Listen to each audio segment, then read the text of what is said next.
Ever feel like the stock market is this big mystery? Like you need some sort of secret code to even understand it. Yeah, it's definitely intimidating. Well, we're cracking the code today. That's right. We're breaking down the stock market so anyone can understand it, no matter your experience level. And hopefully by the end, you'll feel confident enough to maybe even give us some tips. Well, maybe not quite. Okay, fair enough. But let's dive in. Let's say you want to invest in a company you really like. Right. Maybe it's a huge tech company or even just like your favorite local coffee shop. Sure.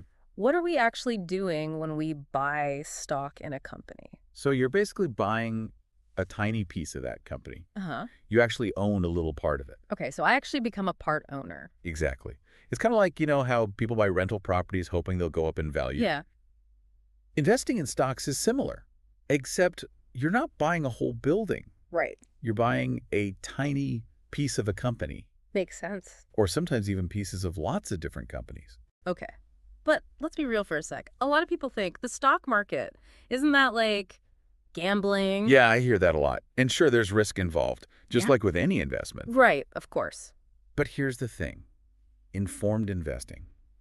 It's about research, strategy, and thinking long term. So you're not just throwing darts at a board hoping for the best. Exactly. Yeah. It's more like you're studying the company, learning about their industry, and then making a smart decision based on that. So less about getting lucky and more about educated guesses. Right. And just like, you wouldn't expect to become a chef overnight. Right. Becoming a good investor takes time.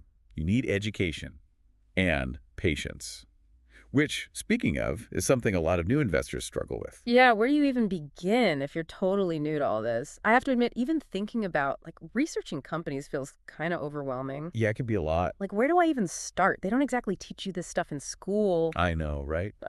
It's funny how many people say they wish they paid more attention in econ class. Seriously. But okay, so where would you start? Well, there's so much information available these days. That's true. You can find financial websites, news sites, that kind of thing. They have company profiles, their financials, analyst ratings. Yeah. Most of it's easy to understand. Okay, that makes sense. What about those big annual reports companies put out? Oh, definitely. Those are gold. Uh-huh. Think of it like a sneak peek behind the scenes. You see their goals, how they're doing, any challenges they're facing. Interesting. So it's more than just something to file away and forget about. Exactly. Okay, before we get too deep into the weeds, can we talk about some of those Wall Street words? Sure. I always hear bull market, bear market. Honestly, I can never keep them straight. Don't worry. You're not alone. Which one is good again? Okay, so picture a bull, right? Charging ahead, full of energy. Okay, got it. That's a bull market. Prices are going up. Everyone's optimistic. So that's good news if you own stocks. Exactly. Now, a bear market. Think of a bear hibernating. Slower, things are down. Right. Prices are generally declining. People are more cautious. Makes sense. But what even causes these shifts? Is it just random? Not at all. Lots of things play a role: how the economy's doing, interest rates, inflation, even just how optimistic people are feeling. Wow, so it's all connected. Totally. Hmm. For example, when interest rates are low, it's cheaper to borrow money. Businesses start expanding, more people invest. That can often lead to a bull market. It's like a big puzzle, all these pieces fitting together. Exactly. And just like with a puzzle, it takes a little time to see the whole picture. This is really helpful. It feels less like gambling now and more, I don't know, strategic. That's great to hear. So are there different types of stocks within all of this? I think you mentioned something earlier, like blue chip stocks. Oh, yeah, we were talking about different kinds of stocks. Right. Blue chip stocks. These are the companies that have been around forever. They're reliable, well-established. Think big, well-known companies, the kind that have been around for decades. They usually have strong brands and pay dividends. Dividends, there's another one of those Wall Street terms. What are those again? So basically, when a company makes a profit, they can choose to share some of that profit with their shareholders. It's like a little bonus for owning their stock. Oh, okay. So it's like getting a little extra something just for being a part owner. Exactly. And with blue chip stocks, you often get both the potential for your investment to grow and those regular dividend payments. Interesting. So that's something to consider. What about those other stocks, the growth stocks you mentioned? How are those different? So growth stocks, they're like the up-and-comers. Mm-hmm. Usually younger companies, maybe smaller, really focused on growing fast and innovating. So they're not as established. Right. And they might not pay dividends, at least not right away.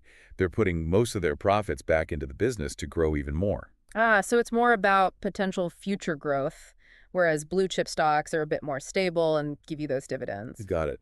It's all about how much risk you're willing to take and what you're hoping to get out of your investments. This is really eye-opening. But I gotta ask, what about the emotional side of investing? What do you mean?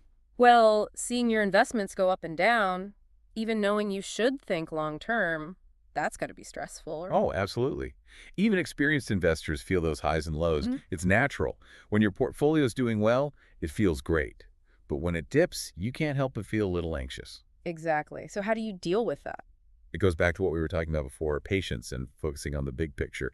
Don't get too caught up in every little change. Easier said than done, though, right? Any tips? Yeah, for sure. One thing is to remind yourself why you invested in a company in the first place.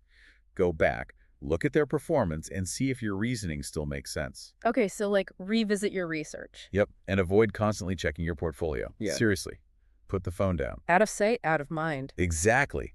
If you're glued to every little fluctuation, it's easy to overreact. That makes sense. What if you're still feeling overwhelmed? Don't hesitate to talk to a financial advisor. They can give you personalized advice, help you stay on track. It's like having a coach for your money. I like that. Money coach. Well, we've covered a ton today. We talked about all those confusing Wall Street words, different investment styles, even how to handle your emotions. Think great. Before we wrap up, any final advice for our listeners? Just remember, the more you know, the better.